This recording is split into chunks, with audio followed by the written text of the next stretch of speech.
नमस्कार जय जगन्नाथ मुझे गोटे न्यू प्लॉट नहीं आसी जोटा कि NH16 रु मात्र 300 मीटर डिस्टेंस रे प्लॉट टी रहिबो। Plot T master boundary wall हो इलेक्ट्रिफिकेशन होती प्लॉट टी पहाड़ रे जाउची एटा मौजा पहाड़ जीवो आपनकर NH रु मात्र 300 मीटर डिस्टेंस प्लॉट टी रहिबो। पाखरे नियर सम हॉस्पिटल 2 अच्छी आप मदरपल्ली स्कूल अच्छी एपटे देखिले प्लॉट रो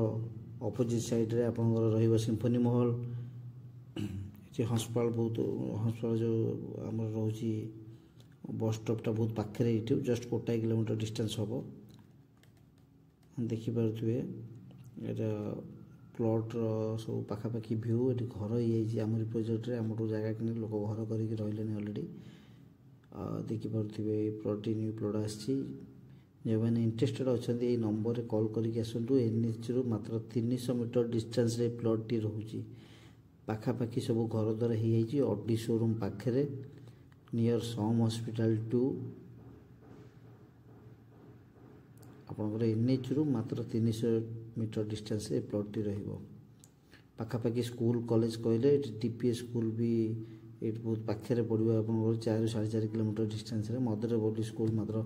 से 1.5 किलोमीटर डिस्टेंस पड़ो। ये सिम्फनी मॉल जस्ट तार अपोजिट प्लॉट अपोजिट साइड रे 500-700 मीटर पड़ो। सम हॉस्पिटल 1 किलोमीटर भाया पड़ो। पाखापाखि रेडियस भितर स्कूल कॉलेज मार्केट कहले बहुत पाखापाखि सब जिनस ये पाखापाखि प्लॉट पाखापाखि सब अच्छी जो मैंने इंटरेस्टेड अच्छा दि जाइए नंबर कॉल करके आसतु साइड विजिट करूँ प्लॉट टी भल लगे आप डॉक्यूमेंट सब प्रकार आप प्रोवाइड करा दिया